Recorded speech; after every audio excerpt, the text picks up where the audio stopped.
A noite mais estranha da vida de Jacó.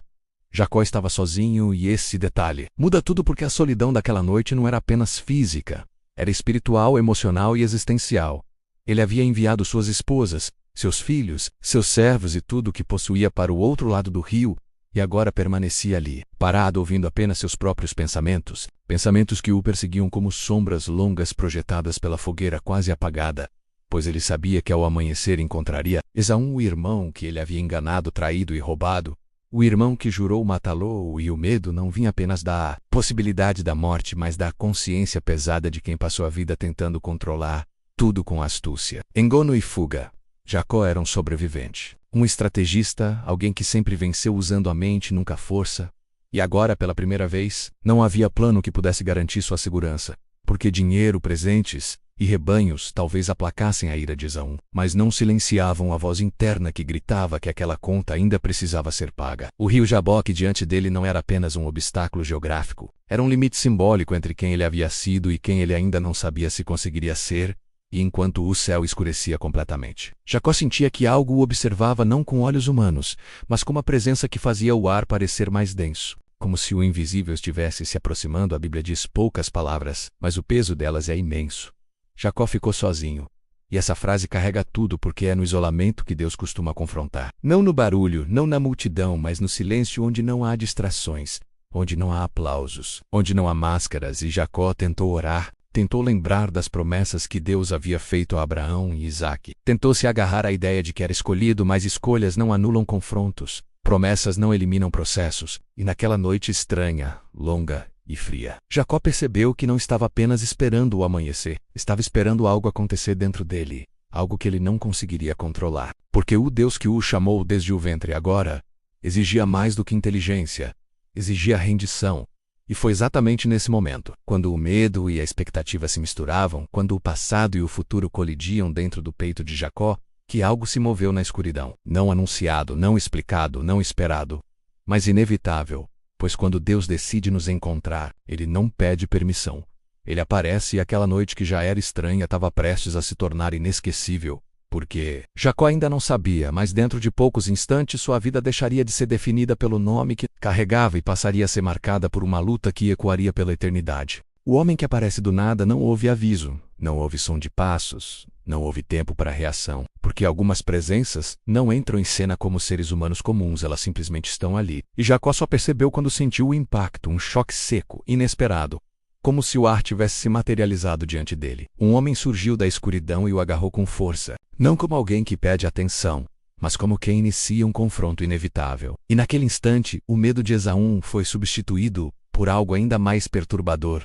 Porque Esaú era previsível, tinha rosto, tinha história, tinha lógica, mas aquele homem não, ele não vinha com palavras, não vinha com ameaças, vinha com ação, e Jacó, que sempre foi rápido para pensar e falar, não teve escolha a não ser reagir com o corpo. E ali começou uma luta que não fazia sentido, porque não havia motivo aparente, não havia explicação, não havia regras. Apenas dois corpos se chocando na escuridão, rolando pela terra fria, levantando poeira, respirando com dificuldade, como se aquela noite tivesse sido criada apenas para aquele momento. Jacó tentou identificar o rosto do estranho, mas a lua encoberta pelas nuvens tornava tudo indefinido. E isso aumentava a angústia, porque lutar contra alguém que você não vê claramente é lutar contra o desconhecido, e o desconhecido sempre assusta mais. Os músculos de Jacó queimavam, seus braços doíam.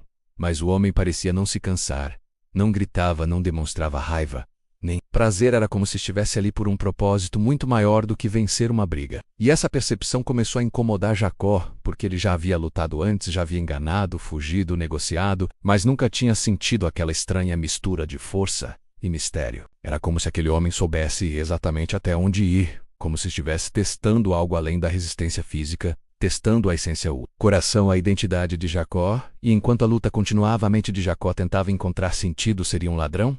Um assassino enviado por Esaú? Um inimigo do passado? Mas nenhuma hipótese se sustentava, porque quem ataca para matar não prolonga, não mede força, não espera o amanhecer. E aquele homem parecia interessado em algo diferente, algo que não podia ser arrancado com golpes, mas revelado sob pressão. E o tempo passava de um jeito estranho, como se as horas não seguissem o ritmo normal. Cada segundo parecia dilatado, carregado de significado. E Jacó começou a perceber que aquela luta refletia sua própria vida, uma vida inteira de disputas, de agarrar o que não era seu, de lutar para não perder. Desde o ventre, quando segurou o calcanhar de Esaú, até agora ali agarrando um homem que ele não compreendia. E talvez por isso Jacó não soltasse, porque soltar sempre foi sinônimo de perder. E perder sempre foi sinônimo de morte para alguém que aprendeu desde cedo que só sobrevivia quem segurasse com força. E o homem misterioso percebeu isso, percebeu que Jacó não lutava apenas com os braços, mas com a história inteira, com traumas, medos e culpas. E quanto mais a luta avançava, mais ficava claro que aquilo não era um ataque aleatório, não era um encontro, um confronto intencional.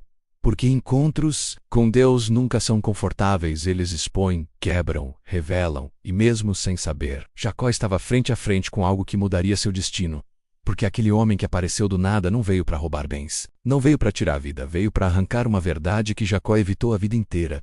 E a pergunta que pairava no ar, ainda sem palavras, era simples e devastadora. Quem você é quando não pode mais enganar, fugir ou controlar? A luta continuava, o céu era escória, o chão estava marcado, e enquanto o céu lentamente começava a mudar de cor, Jacó ainda não sabia. Mas aquele homem não havia aparecido do nada. Ele havia aparecido no exato momento em que Jacó não podia mais fugir. Porque Deus nunca chega cedo demais, nem tarde demais. Ele chega quando não resta outra saída além de enfrentar quem realmente somos. Luta física ou batalha espiritual? À medida que a noite avançava e o céu começava a dar sinais sutis de que o amanhecer se aproximava, Jacó já não conseguia distinguir onde terminava o cansaço do corpo e onde começava o peso da alma. Porque aquela luta deixara de ser apenas física há muito tempo. Os músculos tremiam, a respiração estava pesada, mas o que mais doía era a sensação de estar sendo confrontado em um nível que ele nunca havia experimentado antes, como se cada golpe, cada tentativa de imobilizar o outro estivesse arrancando camadas de uma identidade construída à base de esperteza, medo e sobrevivência. E naquele ponto Jacó começou a se perguntar, mesmo sem formular palavras claras, que tipo de homem era aquele que lutava com ele? Porque nenhum ser humano comum teria resistência para atravessar horas de combate sem demonstrar exaustão real. Nenhum adversário racional escolheria lutar até o amanhecer sem um objetivo claro. E isso começou a inquietar Jacó de um jeito profundo, porque o corpo dele estava ali no chão, sentindo a dor real, o impacto real, mas algo dentro dele começava a perceber que aquela luta transcendia o que os olhos podiam ver. Era como se o campo de batalha estivesse dividido em dois planos. Um visível e outro invisível, e Jacó estivesse sendo puxado para ambos ao mesmo tempo. Ele se lembrava das histórias contadas por seu pai Isaque, das experiências sobrenaturais de Abraão, das visitas divinas que mudaram destinos, e uma suspeita começou a se formar, assustadora demais para ser aceita de imediato. Porque se aquele homem não fosse apenas um homem, então aquela luta não era apenas uma briga, era um confronto espiritual, uma batalha que envolvia propósito, chamado e transformação. E essa percepção trouxe ainda mais tensão. Porque lutar contra um homem é algo que se pode vencer ou perder. Mas lutar contra Deus é algo que redefine completamente o que vitória significa. Jacó tentou usar a força, tentou usar a técnica, tentou usar tudo o que aprender ao longo da vida, mas nada parecia decisivo e isso o irritava porque Jacó sempre encontrou uma maneira de vencer. Sempre encontrou uma brecha, uma estratégia, um acordo. Mas ali não havia negociação, não havia trapaça possível, apenas resistência. E essa resistência começou a revelar algo doloroso. Jacó não estava lutando para vencer o outro. Estava lutando para não perder a si mesmo, para não ser desfeito, para não encarar as verdades que aquela presença silenciosa parecia exigir. Porque uma batalha espiritual raramente se apresenta como algo etéreo distante. Ela costuma se manifestar no corpo, no cansaço, no limite. Quando não sobra energia para manter máscaras, e Jacó estava exatamente ali, no limite. Sentindo que aquela luta refletia toda a sua trajetória, uma vida inteira tentando provar valor, tentando garantir bênção por meios próprios, tentando assegurar o futuro com as próprias mãos, e agora naquela madrugada estranha, Deus parecia dizer sem palavras que nenhuma dessas estratégias seria suficiente dali em diante. E isso assustava, porque se aquela luta fosse espiritual, então o que estava em jogo não era apenas a sobrevivência daquela noite, mas a identidade que Jacó carregaria para o resto da vida. E ele começou a perceber que não estava sendo atacado para ser destruído, mas pressionado para ser revelado, porque Deus não luta para aniquilar, ele luta para transformar. E essa ideia começou a ecoar dentro de Jacó enquanto os minutos passavam lentamente. Cada segundo pesado como uma eternidade, o suor misturado à poeira, o coração acelerado, e a consciência cada vez mais clara de que aquela não era uma luta, que ele poderia vencer do jeito que sempre venceu as outras. Porque batalhas espirituais não são vencidas com força, mas com rendição. E Jacó ainda não estava pronto para isso, ele segurava, insistia, resistia. Porque soltar significava admitir que não tinha controle, que precisava de algo além de si mesmo. E para alguém que sempre confiou na própria astúcia, isso era mais doloroso do que qualquer golpe físico, e enquanto a luta continuava, uma verdade silenciosa começava a se impor. Aquela noite não era sobre quem cairia primeiro, mas sobre quem sairia transformado. E Jacó começava a entender, ainda que de forma confusa, que algumas lutas não acontecem para nos derrotar, mas para nos revelar, e que às vezes Deus permite o confronto não para nos ferir, mas para nos conduzir ao ponto exato onde não podemos mais fingir que somos quem não somos. E ali, naquele vale escuro entre o céu e a terra, Jacó estava no centro de uma batalha que definiria não apenas o desfecho daquela noite, mas o sentido de toda a sua existência. Por que Deus permitiu o confronto? Se Deus é soberano, se nada acontece fora do seu controle, então a pergunta que ecoa com força naquela madrugada às margens do rio Jaboque é inevitável. Por que permitir uma luta tão intensa, tão física, tão dolorosa com alguém que ele mesmo havia escolhido e prometido abençoar? Essa pergunta não nasce apenas da curiosidade teológica, ela nasce da experiência humana. Porque todo ser humano que atravessa uma crise profunda, uma dor inexplicável ou um confronto que parece injusto, já se perguntou em algum momento por que Deus não interveio antes, por que ele permitiu o sofrimento, por que o confronto foi necessário. E Jacó estava vivendo exatamente esse dilema em carne viva, porque aquela luta não parecia coerente com as promessas que ele carregava desde o ventre. Promessas de descendência, proteção e prosperidade. Mas Deus nunca prometeu ausência de confronto, ele prometeu presença no processo. E esse detalhe muda tudo. Porque o confronto daquela noite não era um castigo, era um me-adjaste. Não era punição, era preparação. Jacó estava prestes a reencontrar Esaú, um passado que ele havia evitado por décadas. E ninguém pode entrar em um novo capítulo da vida carregando as mesmas estratégias que funcionaram em fases anteriores.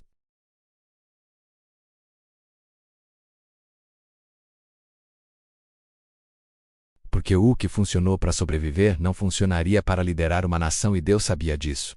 Por isso o confronto veio antes do encontro com Esaú.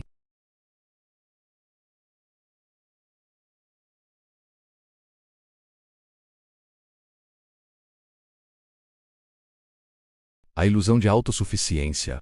A ilusão de que a bênção pode ser garantida apenas por esforço humano. Jacó passou a vida inteira acreditando que precisava lutar para merecer.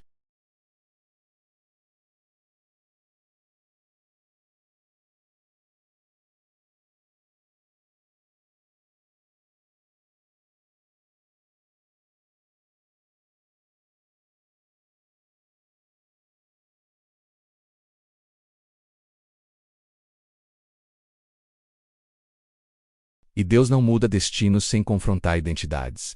Por isso a luta foi permitida, porque algumas transformações só acontecem quando somos levados ao limite, quando nossas forças falham, quando nossas estratégias não funcionam mais, quando somos obrigados a encarar quem realmente somos diante de Deus. E é nesse ponto que muita gente desiste, porque confrontos com Deus são desconfortáveis. Eles expõem incoerências, revelam medos escondidos, desmontam personagens que levamos anos para construir, e Jacó estava exatamente nesse lugar, sendo despido de tudo o que usava para se definir. E Deus não interrompeu a luta porque Jacó ainda estava se apoiando na própria força, ainda estava tentando vencer do jeito antigo, e Deus não negocia a transformação. Ele conduz até que o processo cumpra seu propósito. Por isso o confronto durou a noite inteira, porque a noite simboliza confusão, incerteza, medo, e só quando a noite termina é que a clareza chega. E Jacó precisava atravessar essa noite interior antes de ver o sol nascer, porque o nascer do sol sem transformação interior seria apenas mais um dia. E Deus não estava interessado em mais um dia na vida de Jacó. Ele estava interessado em um novo começo. E permitir o confronto foi um ato de amor severo, daquele tipo de amor que não alivia a dor momentânea para não comprometer o propósito eterno. Porque se Jacó tivesse vencido aquela luta do jeito que sempre venceu, ele teria perdido algo muito maior. Teria perdido a oportunidade de ser transformado. E Deus prefere nos ferir temporariamente do que nos deixar presos para sempre a uma identidade que limita o que ele planejou. Por isso Deus permitiu o confronto, não porque Jacó merecia sofrer, mas porque Jacó precisava mudar.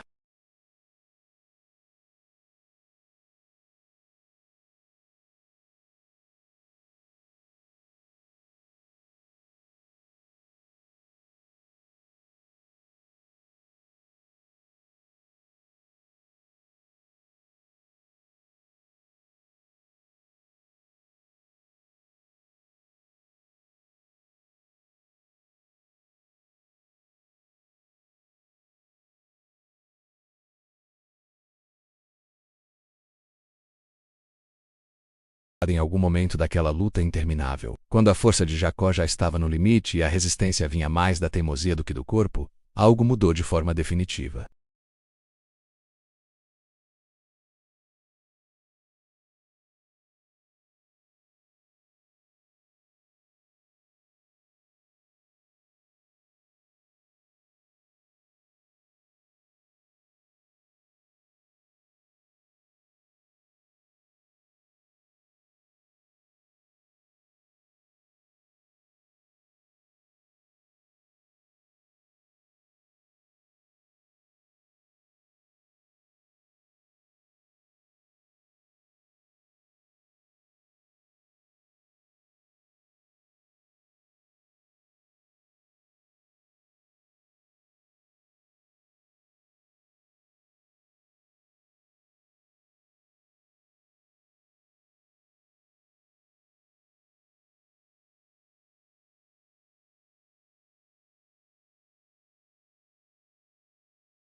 Ela o acompanharia pelo resto da vida, e essa é uma das verdades mais difíceis de aceitar na caminhada espiritual. Que algumas feridas não são removidas, são transformadas em sinais. Sinais de um encontro real com Deus. Porque um Deus que não nos marca é apenas uma ideia, um conceito confortável. Mas o Deus da Bíblia se revela de forma tão profunda que deixa vestígios. E Jacó agora carregava no corpo a evidência de que havia estado diante de algo maior do que ele.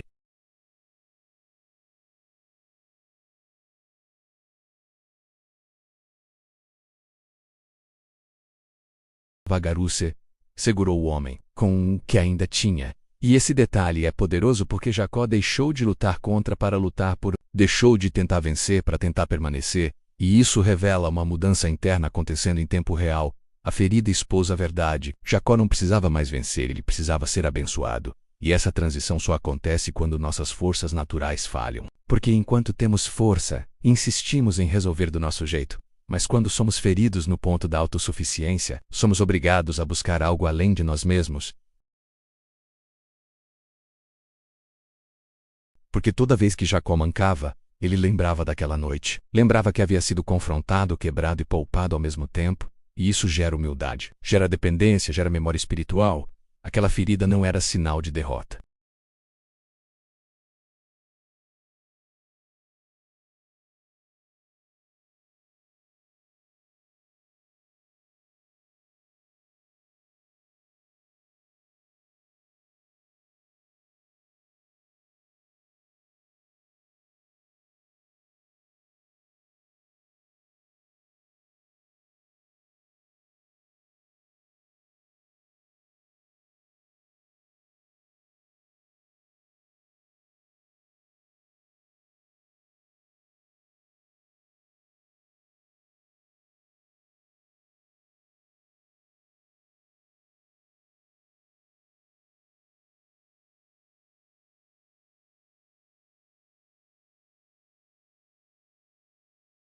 Apenas recebida, e essa ferida se tornou parte da identidade de Jacó, uma identidade em transição, que já não cabia mais no nome antigo, mas ainda não havia sido completamente revelada. E enquanto o céu começava a clarear, Jacó, mancando e agarrado àquele homem, estava mais perto da verdadeira vitória do que jamais esteve em toda a sua vida. O pedido inesperado de bênção quando a dor tomou o lugar da força, e a resistência deu lugar à dependência, algo profundamente inesperado aconteceu dentro de Jacó, porque em vez de desistir, em vez de implorar para que a luta terminasse, em vez de pedir misericórdia como quem reconhece derrota, Jacó fez o pedido mais ousado de toda a sua vida, um pedido que não nasce da força, mas da revelação. Um pedido que só pode ser feito por alguém que finalmente entendeu com quem está lidando. Jacó, ferido, mancando, incapaz de continuar lutando como antes, agarrou-se ao homem com tudo o que ainda tinha e disse palavras que ecoam pela eternidade: não te deixarei ir se não me abençoares. E esse momento marca uma virada definitiva, porque Jacó passa a fazer algo que nunca havia feito de verdade. Ele pede, e pedir parece simples, mas para alguém como Jacó, pedir era um ato de rendição, porque durante toda a vida ele tomou, enganou, conquistou, negociou, nunca esperou receber gratuitamente. E agora, pela primeira vez, ele reconhecia que havia algo que não podia ser arrancado com esforço, algo que não podia ser obtido com inteligência,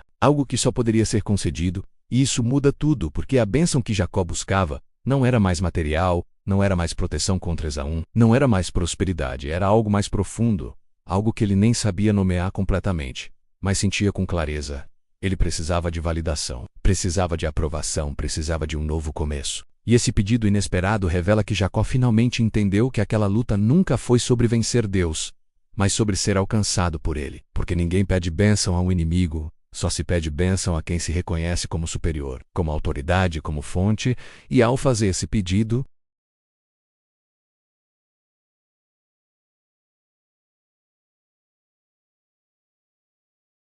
e isso revela uma fé que nasce no meio da dor, não no conforto. Porque a fé mais autêntica não surge quando tudo está bem, ela surge quando não há mais alternativas. Quando o corpo falha, quando o orgulho quebra, quando a única opção é se agarrar a Deus. E Jacó se agarra não com força física, mas com desespero espiritual, e esse desespero não é fraqueza, é honestidade.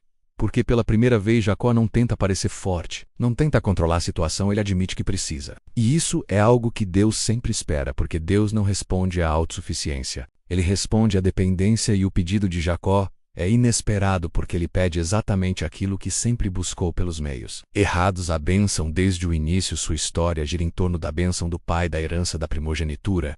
Mas agora ele entende que nenhuma bênção humana pode substituir a bênção divina. Nenhuma aprovação terrena pode preencher o vazio que só Deus pode tocar. E aquele pedido feito no limite da dor carrega uma profundidade absurda, porque Jacó não pede para a ferida ser curada, não pede para a luta acabar, não pede segurança para o futuro imediato, ele pede bênção, como quem diz: mesmo ferido, mesmo mancando, mesmo quebrado, eu preciso sair daqui transformado, porque voltar do mesmo jeito não é mais uma opção. E isso toca o coração da narrativa de forma poderosa, porque revela que a verdadeira fé não busca apenas alívio, busca sentido. E Jacó encontrou sentido naquele confronto, ele entendeu que aquela noite não era um castigo, era um chamado. E o pedido de bênção é a resposta humana a esse chamado. É o momento em que Jacó para de resistir e começa a cooperar, não porque entende tudo, mas porque confia o suficiente para se render. E esse pedido também carrega uma tensão enorme, porque o homem responde com uma pergunta desconcertante: qual é o teu nome? E essa pergunta não é informativa, é reveladora,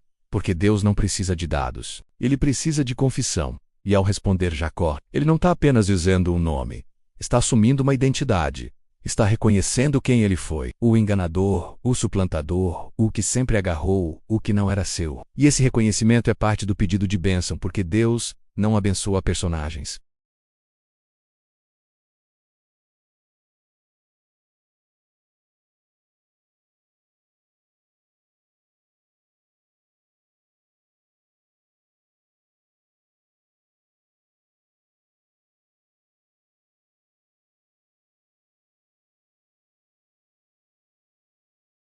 Porque aquele pedido inesperado não apenas muda o rumo da luta, ele redefine a relação entre Jacó e Deus, que deixa de ser distante e passa a ser íntima, intensa, pessoal. Um Deus que se deixa segurar. Um Deus que escuta um homem ferido pedindo algo que vai além do imediato. E enquanto o sol começa a nascer no horizonte, iluminando lentamente o vale, Jacó ainda não sabe exatamente o que acontecerá em seguida. Mas sabe de uma coisa com absoluta certeza: ele não pode sair daquela noite sem a bênção, porque sem ela, toda a dor teria sido em vão. E é exatamente nesse ponto de tensão máxima entre o pedido e a resposta, entre a ferida e a esperança, que a história de Jacó está prestes a dar o salto mais radical de todos, aquele que mudará não apenas seu destino, mas seu nome, sua identidade e o significado de sua existência.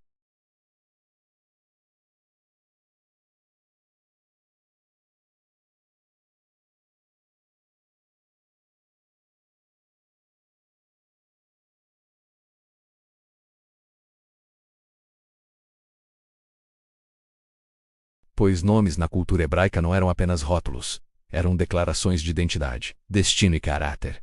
E ao dizer Jacó, ele estava confessando muito mais do que um som.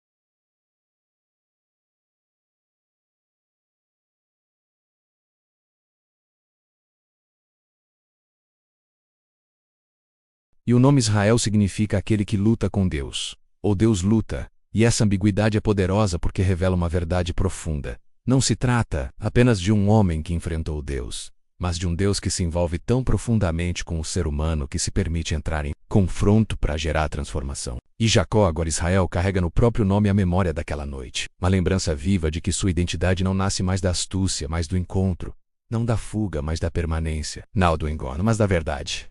E isso muda tudo, porque Jacó sempre lutou contra pessoas, contra circunstâncias, contra o destino. Mas Israel nasce como alguém que lutou com Deus e sobreviveu. E sobreviver a um encontro com Deus não significa sair ileso, significa sair transformado. E essa mudança de nome não apaga o passado, mas o reposiciona porque Deus não diz que Jacó nunca existiu. Ele diz que Jacó não define mais quem ele é. E isso é libertador, porque muitas pessoas vivem presas a rótulos antigos, erros passados, escolhas ruins, acreditando que isso define para sempre quem elas são. Mas a história de Jacó revela que um encontro real com Deus redefine a narrativa e a mudança de nome também marca uma mudança de missão. Porque Jacó era um indivíduo tentando sobreviver enquanto Israel se tornaria o patriarca de uma nação. E Deus não poderia construir um povo a partir de alguém que ainda vivia centrado em si mesmo. Por isso a identidade precisou ser expandida, elevada, transformada.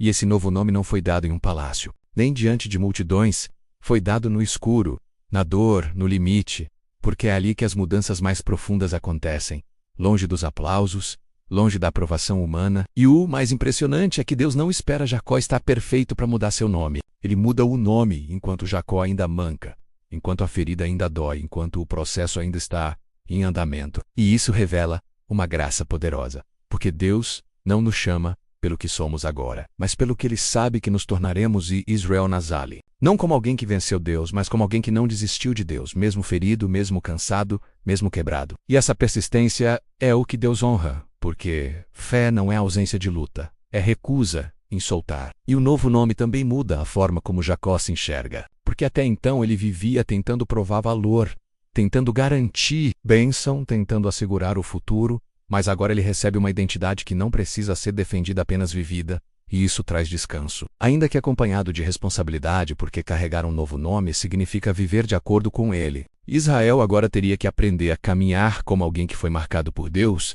alguém cuja força não está mais na rapidez das pernas, mas na profundidade da fé. E esse novo nome também prepara Jacó para o encontro com Esaú, porque alguém que sabe quem é, não precisa mais enganar para si. Proteger, não precisa mais manipular para sobreviver.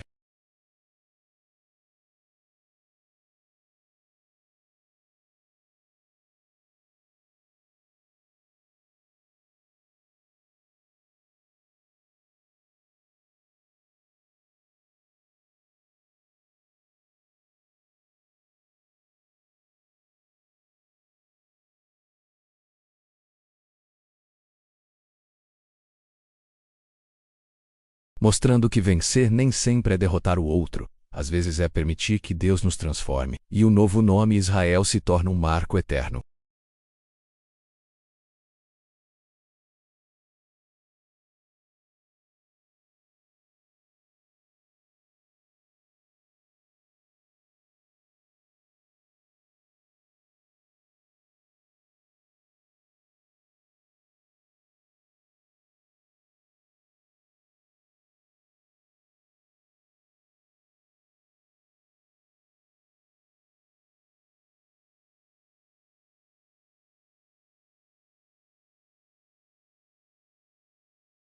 Carregando no nome a prova de que encontrou Deus e teve a coragem de não soltar até ser transformado. Quem era aquele homem, afinal, depois que o novo nome foi pronunciado e a identidade de Jacó foi redefinida diante do amanhecer? Uma pergunta começou a pulsar com ainda mais força: não apenas no coração de Jacó, mas atravessando gerações, ecoando em estudiosos teólogos e pessoas comuns até hoje. Quem era aquele homem afinal? Porque quanto mais se analisa aquele encontro, mais evidente fica que ele não se encaixa em nenhuma categoria simples. Ele luta como um homem, toca como Deus, fala com autoridade divina, concede bênção, muda identidades e desaparece com o nascer do sol. E isso cria um mistério que não pode ser ignorado, porque a Bíblia não desperdiça detalhes. E quando ela deixa algo em aberto, é porque quer provocar reflexão profunda. E Jacó percebe isso imediatamente, tanto que ele pergunta o nome daquele homem, como quem busca compreender, como quem deseja dar forma ao inexplicável. Mas a resposta que recebe é evasiva, quase desconcertante.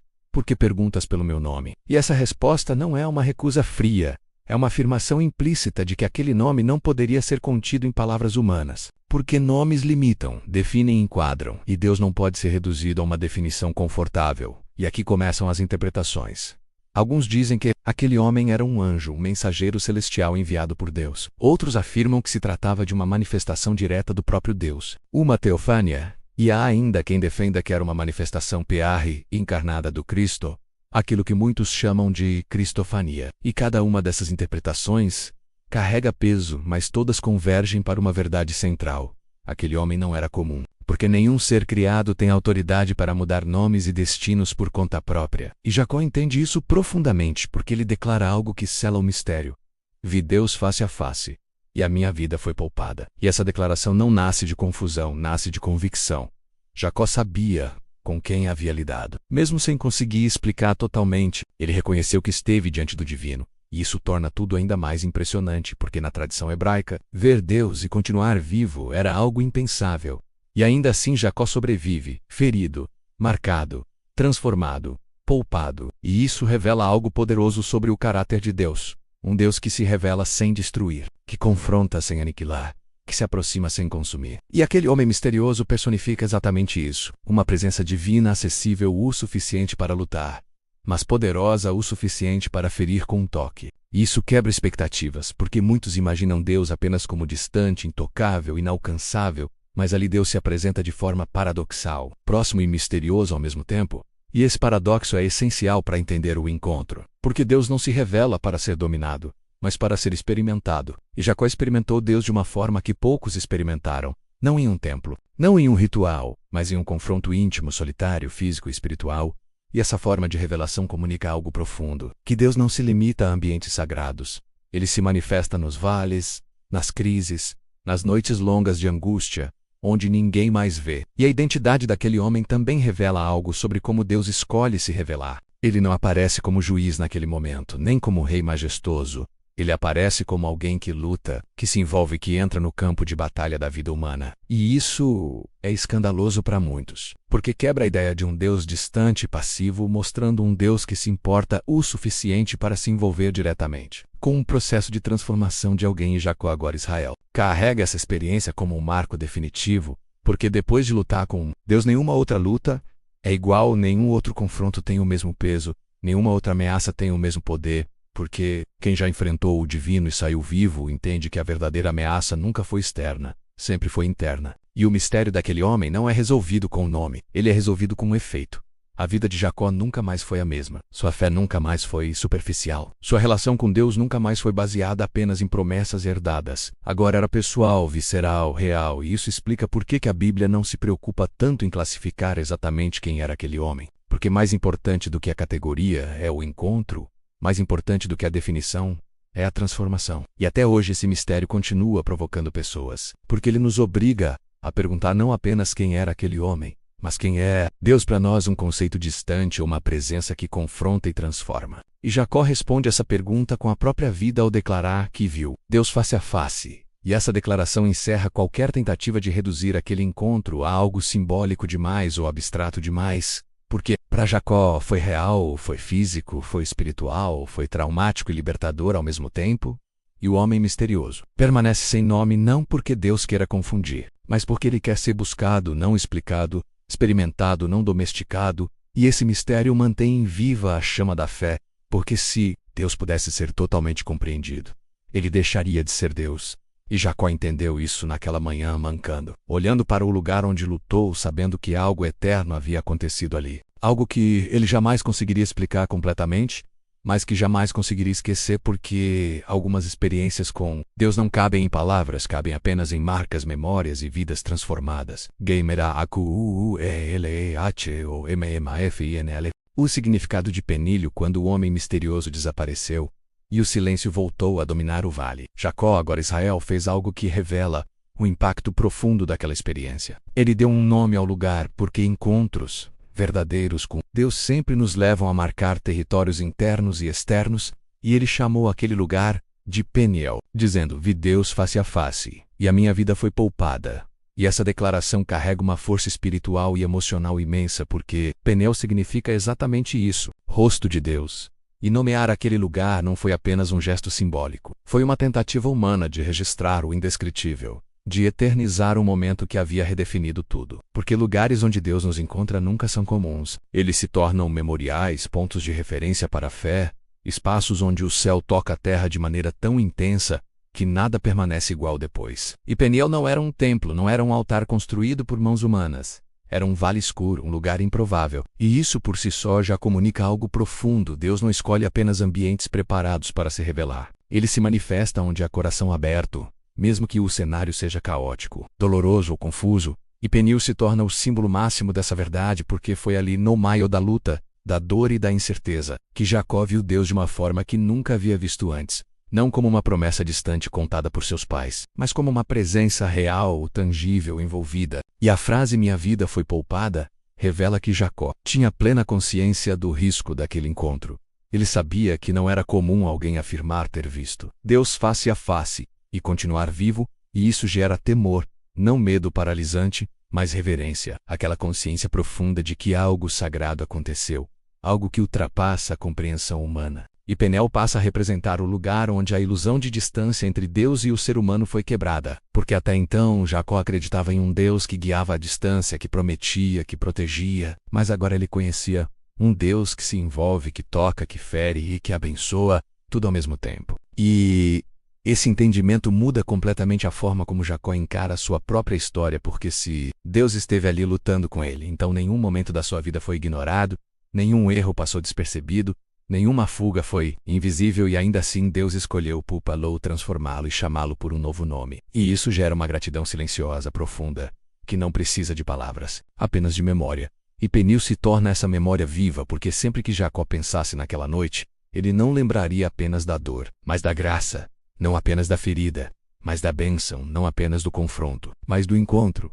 E isso é essencial, porque muitas pessoas lembram dos momentos difíceis apenas como traumas. Mas Jacó transforma o trauma em testemunho ao dar um nome ao lugar. Ele ressignifica a dor ao reconhecê-la como ponto de encontro com Deus. E isso ensina algo poderoso, que não são os lugares que tornam Deus presente. É a presença de Deus que transforma os lugares. E Peniel se torna um marco espiritual não apenas para Jacó, mas para toda a narrativa bíblica, porque ali se estabelece a ideia de que Deus pode ser encontrado de forma pessoal, íntima, ainda que misteriosa, e que esse encontro não nos destrói, mas nos redefine. E ao sair de Peniel mancando sob a luz do sol nascente, Jacó carrega consigo uma nova percepção da vida. Ele entende que o rosto de Deus não é algo que se vê apenas com os olhos, mas com a experiência, com a entrega, com a disposição de permanecer na luta, até que a verdade seja revelada. E Peniel também prepara Jacó para o que vem a seguir. O reencontro com Esaú. Porque alguém que viu Deus face a face não precisa mais temer homens da mesma forma. Não porque se torna arrogante, mas porque aprende a colocar as ameaças na perspectiva correta. E Jacó agora sabe que a maior luta já foi travada. Não com o irmão, mas com Deus. E se Deus o poupou ali, então ele pode confiar que o futuro está nas mãos certas. E Peniel se torna esse divisor de águas. O lugar onde o medo perde força e a fé ganha profundidade. Onde a identidade antiga morre e a nova começa a caminhar, mesmo que mancando. Isso é fundamental. Porque Peniel não é o lugar da perfeição, é o lugar da verdade. Onde Jacó viu Deus e viu a si mesmo com clareza pela primeira vez. E essa clareza é libertadora, ainda que custe caro. E ao nomear aquele lugar, Jacó garante que aquela experiência não será esquecida. Porque aquilo que não é nomeado tende a se perder na memória. Mas aquilo que recebe um nome se torna parte da história. E Peniel entra para a história como um lugar onde um homem comum teve um encontro extraordinário com Deus e saiu vivo, não porque era forte, mas porque Deus escolheu se revelar com graça. E essa é a essência de Peniel. Um lembrete eterno de que Deus se deixa encontrar nos lugares mais improváveis. E que ver o rosto de Deus não significa ausência de dor, mas presença de transformação, e Jacó segue adiante carregando esse nome no coração, sabendo que aquele vale nunca mais será apenas um ponto no caminho, mas o lugar onde sua vida foi redefinida para sempre. O Deus QSE dixe tocar depois de pinho, nen huma idea simplistas over Deus poderia sobreviver intacted dentro de porco que ele experimento naquela noite desmonte qualquer tentativa de reduzir Deus a concito distante.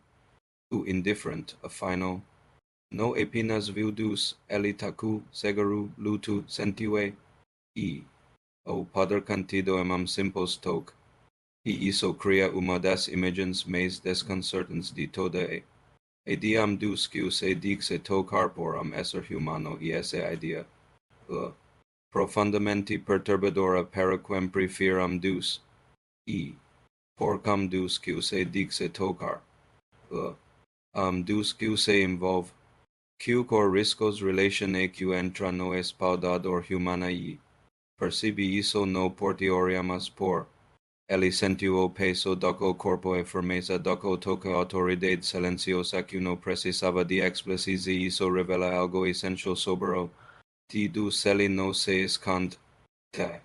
Quando decide transformar, ele se aproxima se expientrena e isso quebra o paradigma religioso de Deus distante que observa de longe porco Deus de entra na arena acita o confronto e conduce o processo.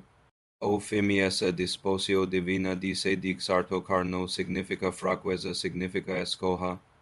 Porco mesmo Deus que poderia insera luta emam instante escogi. La, no por necessidade, mas por.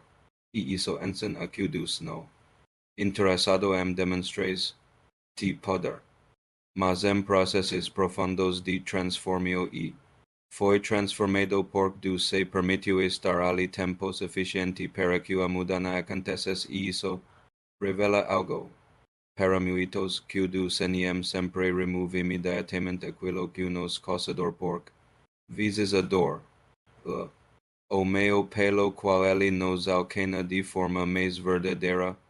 E o toque de Deus naquela noite foi ao mesmo tempo gentil e devastador por como simples toque deslaco a coxide. Mostrando que o poder divino no precisa de esforço para se manifestar e isso gera, no medo sigo, mas respeto profundo. Pork. Entende que estava dentro com, que poderia. Lo, mas escogiu. Lo e se escoja. O coral da gra Deus que tem poder para ferir, mas escogi transformar e o fato de Deus se dixar tocar. Revela algo sobre humana pork. No se aproximó de Deus com palavras bonitas com rituais com discursos religiosos. Ele se aproximó com desespero com sur com dor com. E Deus no regitu essa forma crua de aproximio pelo. Ele permaneceu ali e isso ensin a que Deus no exiguma. Perfita ele responda uma. Honesta mesmo que confusa, mesmo que cheia de luta e representa isso de forma intensa. Pork sua. No. Calma no. Contemplativa. Tensa questionadora agarrada e ainda assim. Porque ele no solta eu Deus que se dixe tocar. O Deus que excita este tipo de. Que no foge das perguntas. Que no se ofende com a luta sincera e isso. Libertador por muitos acreditam que duvidar questionar o lutar internamente, sano de fraqueza espiritual. Mas de mostra que excitamente nesses pau de confronto honesto que Deus se revela de forma mais profunda e ao permitir ser tocado Deus, ensina algo sobre relacionamento, que verdadeira transformação no acontece. Tisha acontece no contato, na proximidade, na vulnerabilidade e isso aponta para algo ainda mais dentro da narrativa, porque Deus que se dixe tocar empenho, o mesmo Deus que depois se deseja tocar por leprosos, por doentes, por pecadores, Deus que não se contamina ao tocar, mas que transforma ao ser tocado e vive uma anticipio dessa verdade. Pork out o cardus eli no more eli vivenda que mancando e isso redefine no medo religioso que afasta as pessoas de Deus mostrando que o perigo no se proximar de mim mas nunca se proximar de verdade. Entend que es antede de Deus no. Uma barreira. Convite. Transformio convite que. Mas que cura mais profundo io Deus que se dixe tocar. Revela que ele no tem medo da intensidade humana, ele no recua diante da mudador e isso muda a forma como passa a se relacionar com Deus, por cagra ele sabe que Deus no apenas e quem se obedes, mas com quem se caminha, mesmo que es caminhar seja marcado por confronto e se percepo prepara para liderar por que nunca foi confrontado por Deus tende a dominar pessoas, mas que foi confrontado por Deus aprende a depender. E vira conduzir com humildade tudo isso nesse do fato de que Deus se dixu tocar naquela noite ao se dixar tocar Deus, taku, de uma forma, porque quil toque não foi apenas. Foi existential redefiniu prioridades quebru defesas geru. E isso explica por que nunca mais volta a ser o mesmo por quando Deus se dixa tocar ele no sai ileso da nossa. Ele dixa marca se essas marcas se torna mo embrit constant de que o Deus verdadeiro no. Concito distante. Mas uma presina viva que entra na nossa realidade nos confronta nos fear quando e nos abanoa quando estamos prontos para receber o Deus que se dixa tocar empenho continua sendo o mesmo Deus que se dixa encontrar por aqueles que corrigem de permanecer na luta. O fim no para, lo mas para serem transformados por ele, o Deus que se dixa tocar. O simbolismo de mancar para sempre, quando o sol finalmente nasce sobre Peniel e Jacó segue adiante. Há um detalhe que a narrativa bíblica faz questão de não esconder. Ele manca, cada passo é desigual, cada movimento carrega uma limitação visível e isso não é um detalhe secundário, é um símbolo poderoso, porque Jacó não sai daquele encontro correndo em direção ao futuro. Ele sai mancando, e essa mancar para sempre se torna uma das imagens mais profundas de toda a sua história, pois revela que a transformação verdadeira nem sempre remove todas as marcas do processo, pelo contrário, muitas vezes ela as incorpora como parte da nova identidade. E isso confronta diretamente a ideia de que um encontro com Deus sempre resulta em conforto imediato ou restauração completa no sentido físico. Porque Jacó foi abençoado, teve o nome mudado, recebeu uma nova identidade, mas continuou mancando. E isso ensina algo que poucos gostam de aceitar, que Deus pode nos transformar completamente por dentro, sem eliminar todas as limitações externas. E Jacó agora precisava aprender a viver com essa nova realidade, porque cada passo manco era um lembrete constante daquela noite. Um lembrete de que sua força não era mais autônoma, de que sua caminhada dependeria de equilíbrio, atenção e dependência. E isso molda caráter, porque alguém que manca não corre de forma imprudente, não avança sem consciência, não confia cegamente na própria força, e Jacó, que antes era rápido para fugir e esperto para enganar, agora se torna alguém que caminha com mais cuidado, mais consciência e mais profundidade. E esse simbolismo é poderoso porque revela que Deus não remove todas as nossas fragilidades depois de um encontro com Ele, mais redefine o significado delas, transformando fraquezas em instrumentos de humildade, e a mancar de Jacó também o protege de voltar ao velho padrão, porque cada passo dolorido lembra de que ele não é mais o mesmo, de que a antiga forma de viver não cabe mais. E isso é fundamental porque muitas pessoas querem a bênção sem a lembrança, querem a transformação sem a memória do processo. Mas Deus permite que Jacó carregue a marca para que ele nunca esqueça de onde veio e como chegou até ali. E isso também afeta a forma como os outros o veem, porque um líder que manca não impressiona pela força física, mas pela autoridade espiritual. E Jacó agora lideraria não como alguém invencível, mas como alguém quebrado e restaurado. Alguém que conhece o limite, alguém que sabe o preço da bênção.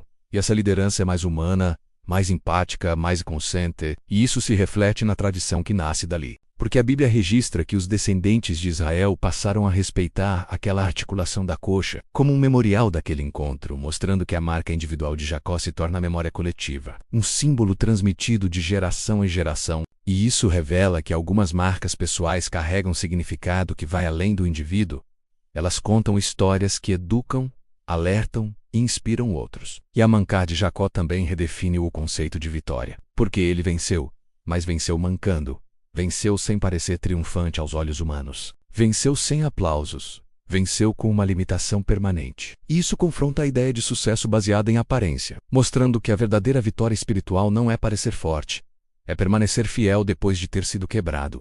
E Jacó aprende a viver com essa marca não como um peso, mas como um sinal de que ele não precisa mais provar nada, porque já foi aprovado por Deus naquela noite. E isso traz descanso interior. Ainda que o corpo carregue o custo, e o simbolismo de mancar para sempre também fala diretamente com a experiência humana contemporânea. Porque todos nós carregamos marcas, feridas, limitações, coisas que não foram curadas completamente. E muitas vezes perguntamos por quê. Mas a história de Jacó sugere que algumas marcas não são falhas no plano de Deus. São parte dele, porque elas nos mantêm dependentes, conscientes e humildes, e Jacó segue em direção ao reencontro com Esaú mancando, mas com o coração alinhado, e isso muda tudo porque ele não chega mais como alguém tentando se proteger com estratégias, ele chega como alguém que sabe quem é mesmo que isso signifique. Caminhar mais devagar, e o mancar se torna então um símbolo de maturidade espiritual, porque maturidade não é ausência de dor, é capacidade de caminhar apesar dela. E Jacó, agora Israel, encarna essa verdade, mostrando que o encontro com Deus não nos torna invulneráveis, nos torna verdadeiros. E essa verdade, ainda que custe conforto, nos conduz a uma vida mais profunda, mais alinhada e mais significativa, porque o Deus que transforma também ensina a caminhar com as marcas da transformação, não como sinais de derrota, mas como testemunhos vivos de um encontro que mudou tudo. A luta que todo ser humano enfrenta, a história de Jacó, não termina em Peniel, porque na verdade ela começa ali em um nível mais profundo. E é exatamente por isso que esse relato atravessa séculos e continua falando com tanta força, porque a luta de Jacó não é apenas a luta de um patriarca antigo, é a luta de todo ser humano que em algum momento se vê sozinho, à beira de um limite, confrontado por questões que não podem mais ser ignoradas. Todos nós, de alguma forma, enfrentamos noites semelhantes àquela, noites em que o passado cobra, o futuro assusta e o presente parece insuficiente, e assim como Jacó, muitas vezes tentamos resolver tudo com força, controle, estratégias e fuga, até percebermos que nada disso é suficiente, porque a maior luta que enfrentamos não é contra pessoas, circunstâncias ou adversidades externas, é contra quem somos quando ninguém está olhando, contra as identidades que construímos para sobreviver, contra os medos que escondemos, contra a necessidade de controle que nos afasta da dependência. E a luta de Jacó revela que Deus não está ausente nesses momentos, ele está presente, ainda que de forma desconcertante, ainda que como alguém que confronta em vez de aliviar, e isso muda completamente a forma como enxergamos nossas próprias crises, porque elas deixam de ser apenas problemas a serem resolvidos e passam a ser convites à transformação, e assim como Jacó, muitas pessoas resistem, lutam, insistem em vencer do próprio jeito, até que a dor chega em um ponto onde não é mais possível fingir. E é nesse ponto que a verdadeira pergunta surge, não como eu saio disso, mas quem eu preciso me tornar para atravessar isso? E essa mudança de pergunta é o início da transformação. Porque Deus não está interessado apenas em mudar circunstâncias. Ele está interessado em mudar pessoas. E a luta que todo ser humano enfrenta é exatamente essa: permitir que Deus nos transforme ou continuar presos a padrões antigos. E Jacó nos ensina que a transformação exige permanência, exige não soltar, exige honestidade, exige disposição para ser ferido no orgulho, na autossuficiência, na imagem que construímos de nós mesmos. E isso assusta, porque é mais fácil lutar contra Deus do que se render a Ele. Mas Jacó mostra que a rendição não é o fim da luta. É o começo de uma nova forma de caminhar. E essa luta continua depois do encontro, continua no dia a dia, nas decisões, nas relações, na forma como lidamos com limites. E Jacó segue mancando, mas segue, e isso é essencial. Porque a fé não nos isenta de dificuldades, ela nos dá um novo jeito de atravessá-las. E a luta que todo ser humano enfrenta também envolve identidade. Porque em algum momento todos somos confrontados com a pergunta que Deus faz a Jacó: qual é o teu nome? Quem você é de verdade quando as máscaras caem, quando as estratégias falham, quando a força acaba? E essa pergunta ecoa porque exige honestidade, e só depois de responder-la é que podemos receber um novo nome. Uma nova identidade baseada não no passado, mas no propósito. E a história de Jacó nos lembra que Deus não desiste de nós no meio da luta. Ele permanece, ele confronta, ele fere quando necessário, ele abençoa quando estamos prontos. E ele nos chama para uma relação real, não idealizada, não superficial, mas profunda e transformadora. E essa é a luta que todo ser humano enfrenta. Aceitar um Deus que não se encaixa nas nossas expectativas, mas que nos ama o suficiente para não nos deixar como estamos. E ao final dessa história, O convite permanece aberto, porque Peniel não é apenas um lugar no mapa. É uma experiência possível. Um ponto de encontro onde Deus nos chama para lutar, não para nos destruir, mas para nos transformar. E assim como Jacó, cada pessoa que tem coragem de permanecer na luta até o fim, descobre que a verdadeira vitória não é sair ileso. É sair verdadeiro mesmo que isso signifique caminhar mancando.